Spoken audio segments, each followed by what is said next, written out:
Hey guys, it is Monday here in West Virginia, so it's time for us to do our Mopar Monday.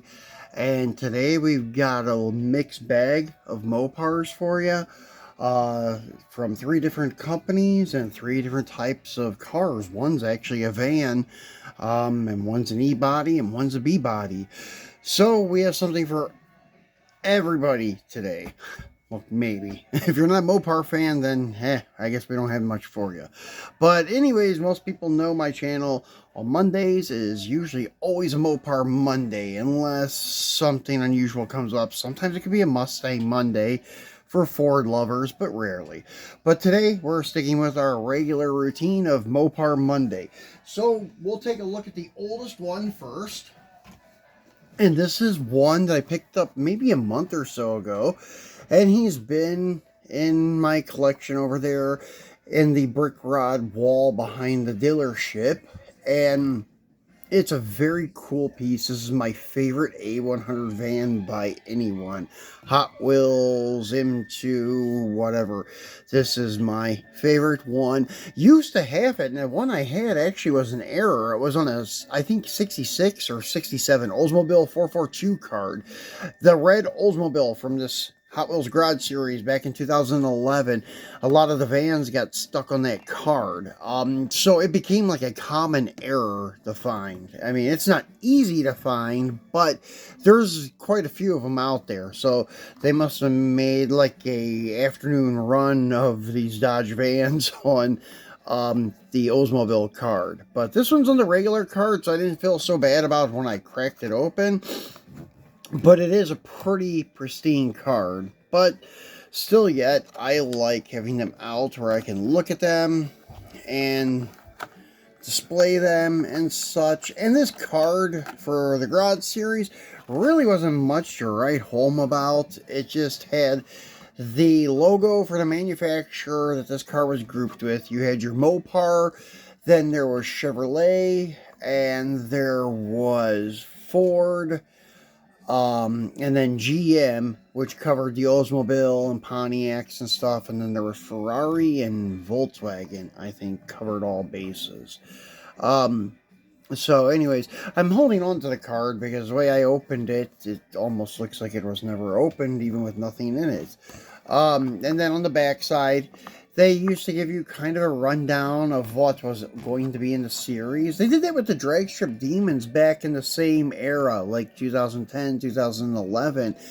And I like that. I don't know why like they stopped doing that. On the Fast and Furious stuff and the I think it is like boulevards, and they give you the pictures of the cars and stuff. So but it's only for that case. And this, I think, covers quite a few cases, not just one. So you kind of knew what was coming up or what was already released and so forth. So that was kind of cool that they did that.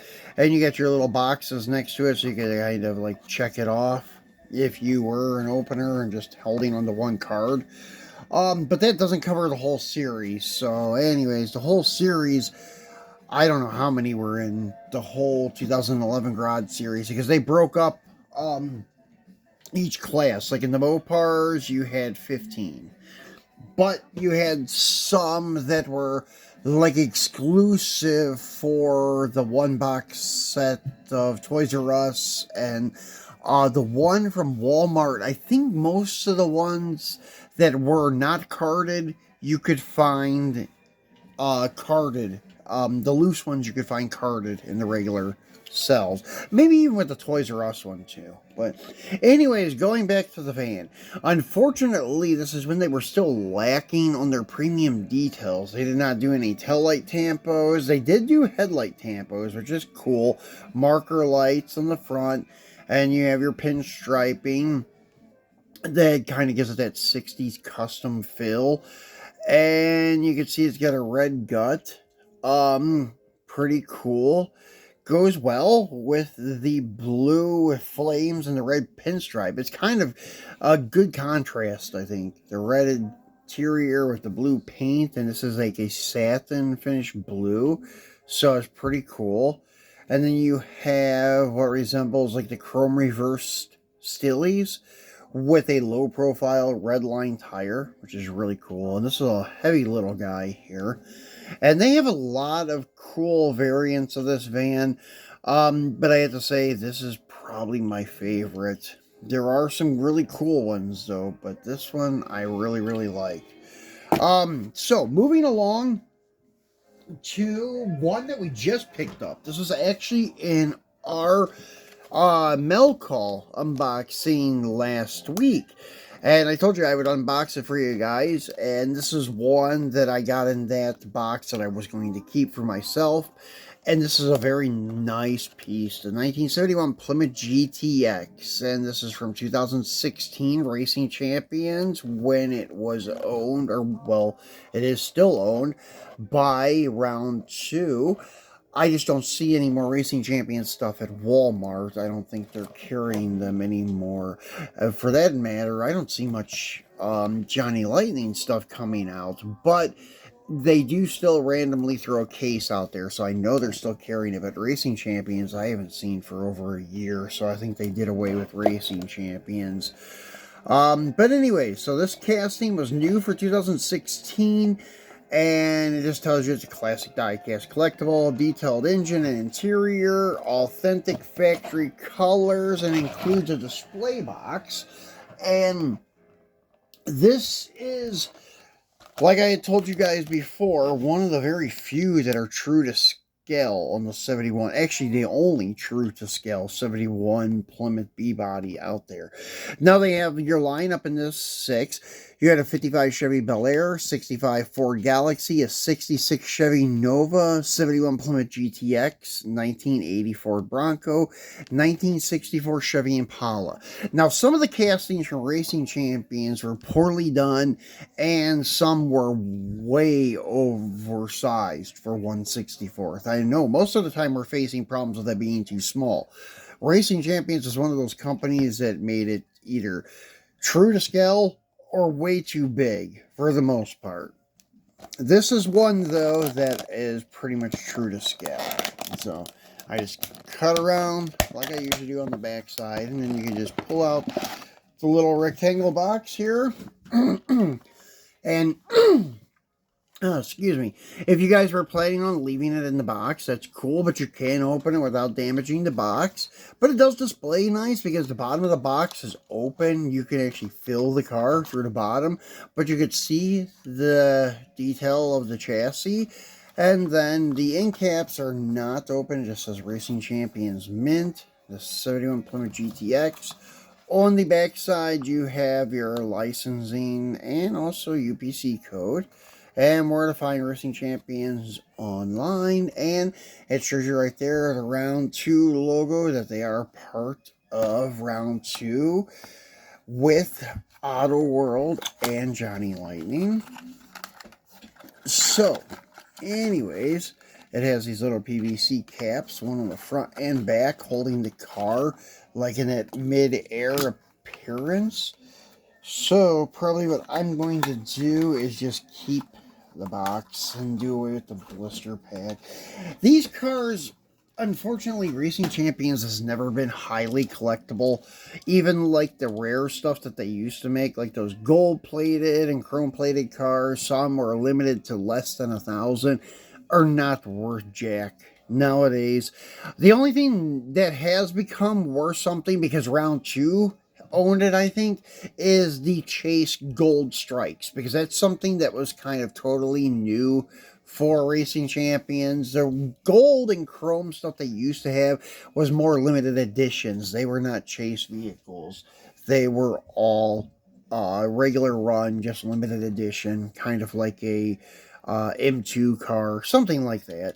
But the Gold Strikes have gained traction with Chase collectors and stuff. And then this car here, I don't know if it had a Gold Strike or not, but it is a pretty good looking car. There is something odd about it. I've tried to tell you guys before, one of my videos, I think when I was doing the Petty Johnny Lightning. On the side, I don't know if it's the side, it's just too flat. There's more curvature on the quarter panel. It tucks in more. on the rear part of the quarter on a real one. Besides that, though, it looks pretty good. The Mopar rallies, they look nice. I would say this is on the contrary to like green light, where green light wheels and tires are too wide sometimes. I'm going to say that these are either too narrow or the track of the car is too wide, because it looks pretty wide. But when I put it next to the 71 Charger, they look the same. They're pretty much the same width, and they look fantastic sitting next to each other. It's true to scale in most opinion of mine. I mean, in most opinions of collectors, I would say. But the M2 71 Charger and Greenlight 71 Charger is pretty much the same size. And I would say that they're true to scale, and they pair up pretty good with this guy here. And these are pretty much the same size as the 71 Charger, maybe a hair bit shorter, but not much. Back bumper, tail lights, everything looks fantastic. The go wing, and then the front grille, your headlights, GTX emblem, the air grabber hood with the bulge in the center. Opening hood opens nicely, and it even has like the air grabber stuff on the bottom of the hood. Kind of gives it not real detail, it's kind of like blocky, but you can see some stuff up there that would resemble the underside of the hood of a real one. Now, in my opinion, the top part of the engine looks like it's missing the carburetors and air cleaner. That's just what it looks like to me. I guess because it's all orange, it just looks like an incomplete Hemi. Like you're missing your valve covers, you're missing your carbs and air cleaner and your distributor. So it looks like they're in the process of building the engine, in my opinion. But still, it's better than green light in some manners, because the engine is at least true to size, but it looks incomplete. That's my only beef with this one. But besides that, the car looks pretty good. I may get a couple more of these in different colors, because the price is pretty reasonable. You can pick them up for, even on eBay, you can get them for $10 or less. And then most of the time they're only like $5 or $6.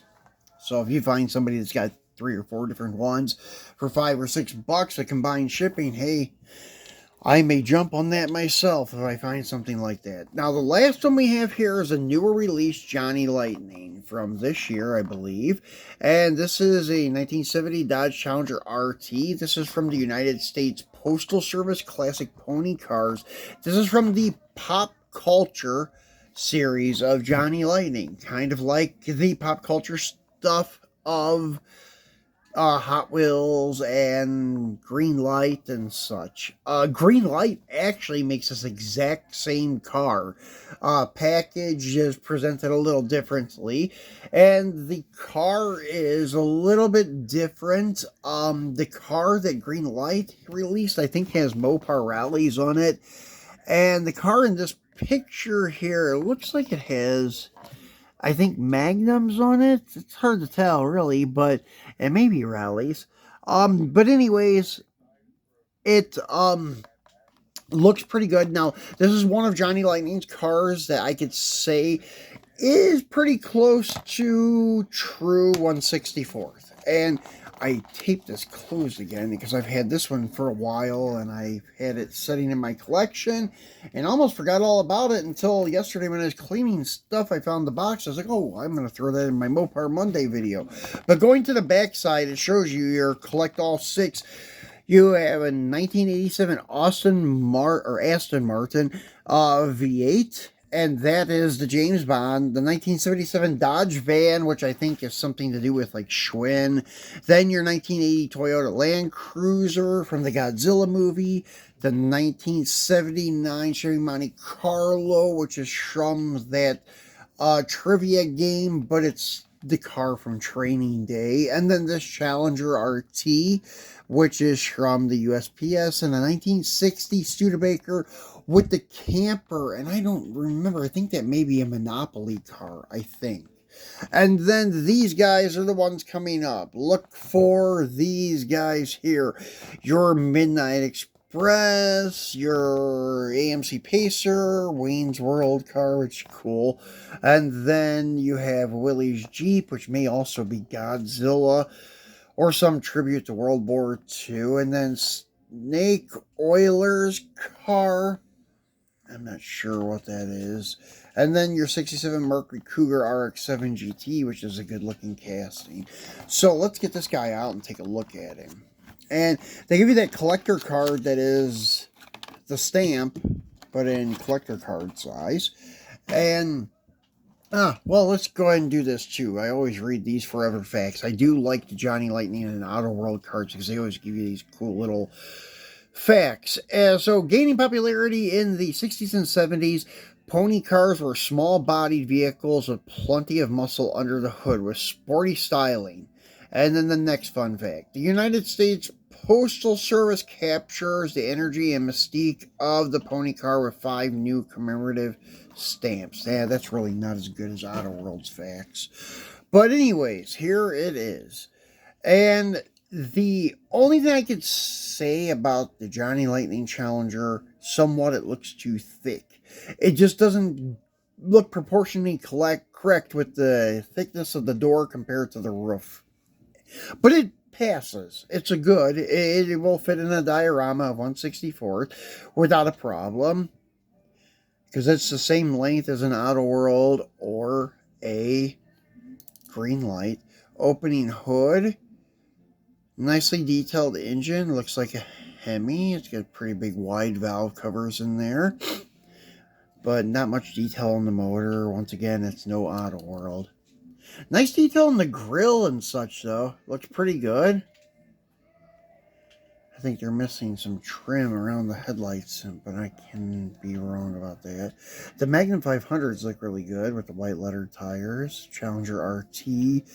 Badges, your marker lights, gas cap, and there's always metal on metal with most Johnny cars. I can't say all of them, but most.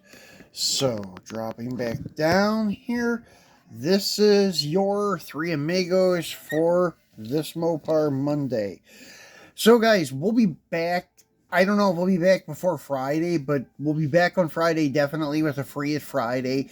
Unless I score something pretty cool during the week, then I may not see you till Friday. So, thanks for watching, guys, and enjoy your week.